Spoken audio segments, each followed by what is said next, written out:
Hi, I'm Mandy Moore, and I'm in studio with The Hollywood Reporter. How's it going? Thanks so much for joining us. Thanks for having me. So much congratulations are in order since the last time we saw you. You went and got married. Yes. You got a star on the Walk of Fame. You won a SAG award. And then This Is Us gets picked up for 3 more seasons.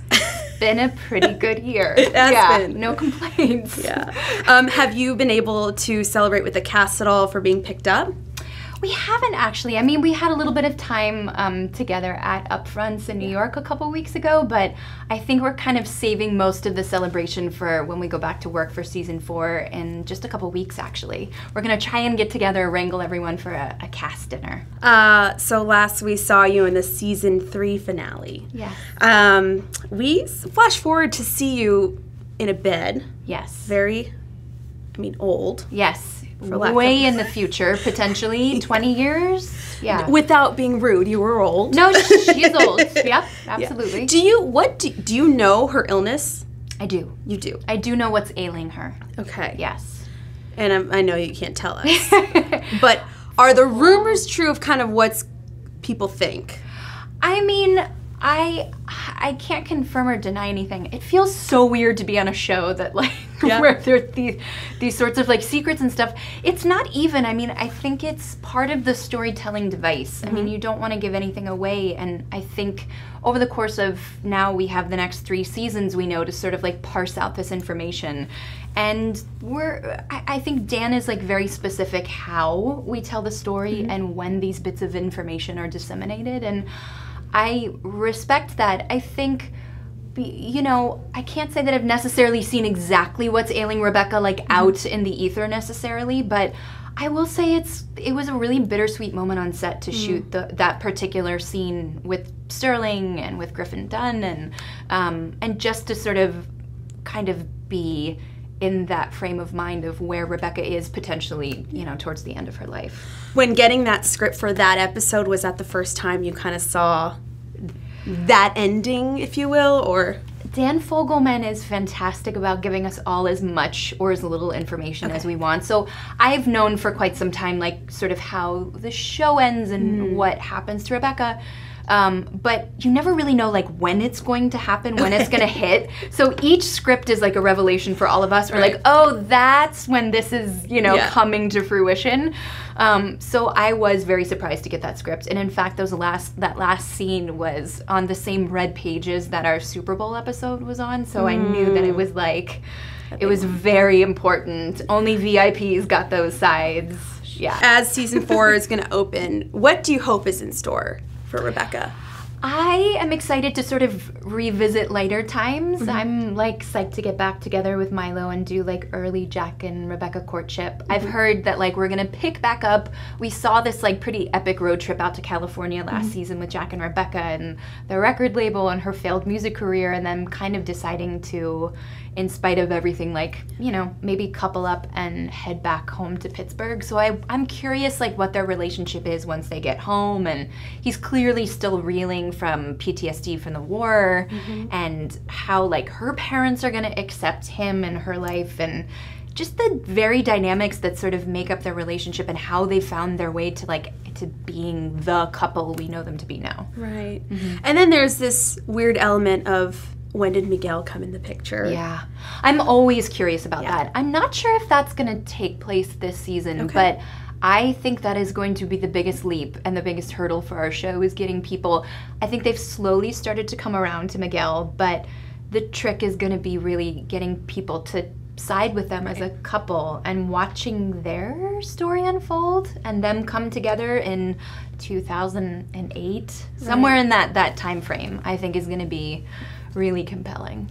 And then, sorry to keep harping on this, I'm a huge fan, so I want to know, then there's the whole Nikki factor. I know. And when he was in that scene at the end, end, now you're thinking, and he seems like he's gotten his life together. Yeah. He looks like he's pretty clean cut, and and how did he find their way back? I mean, it seemed like when we last left them present day, Nikki was adverse to getting any sort of help and being in their life, and it was sort of maybe done and dusted, and that was where that chapter sort of left them as a family.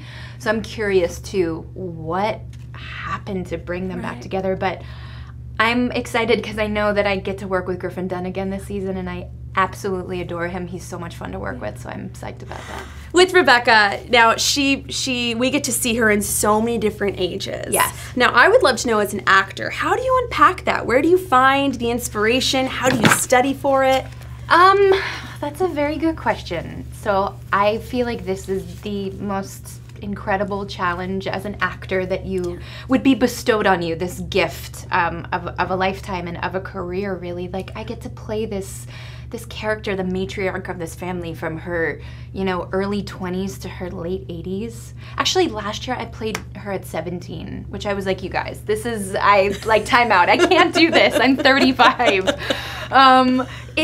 It's incredible. I mean, I think I felt really daunted by the prospect of it when the show first started, and Dan came to me a month before we started shooting and was like, so I have this idea of you playing this character in her mid-60s, present day. I was like, what? Like, that had never been discussed until literally right before we started shooting the first season. Did that terrify you? It was terrifying. Yeah. Because I'd never done anything like that. I was so worried about, like, selling it.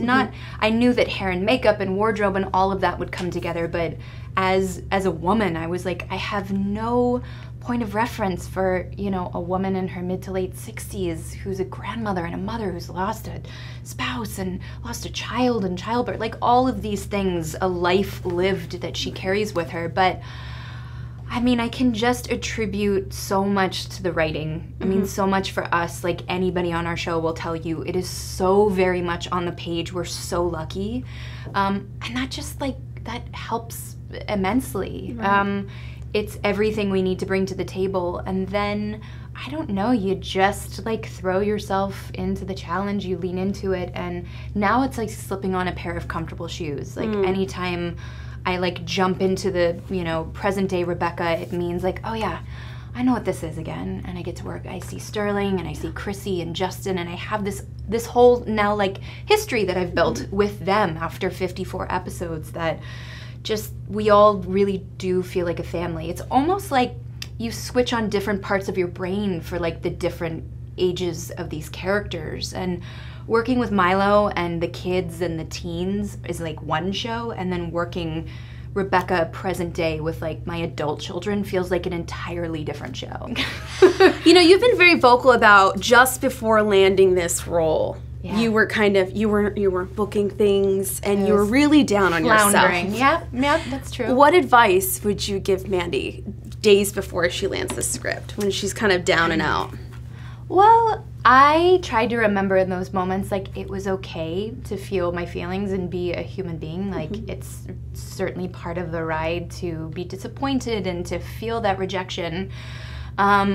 I mean, I would probably just remind her to keep holding on and keep tapping into what made me passionate about this industry and this job that I'm so lucky to have. I mean, I'm so blown away by, this particular job, and everything that it has sort of brought into my life is so unexpected. But just the fact that I would have a job that I was so excited about again, that I was passionate about the work that I get to do and the people I get to work with, this is second to none. I know, as I sit here right now, I will never have another job that feels like this again in my career.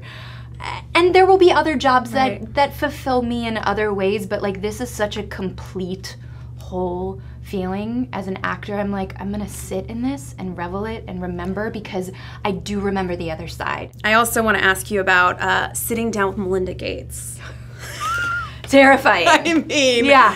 Intimidating. Yeah. It's funny. That was something that normally I think old Mandy would have been nope, absolutely unqualified to do this. Okay. But again, there was this little voice inside of me that's why not? What is there to lose? I'm not gonna embarrass myself. I am not Melinda Gates, but I'm Mandy, and I'm curious. I'm so passionate about the way she sees the world, and what specifically we were having a conversation about a book that she's just written, and it's about parity and equality and women in the world, and it's something that I am so deeply passionate about, and I've seen firsthand in the developing world and stuff. And I was I should absolutely not pass up that opportunity to have a fascinating conversation with her. so intimidating, but so fulfilling.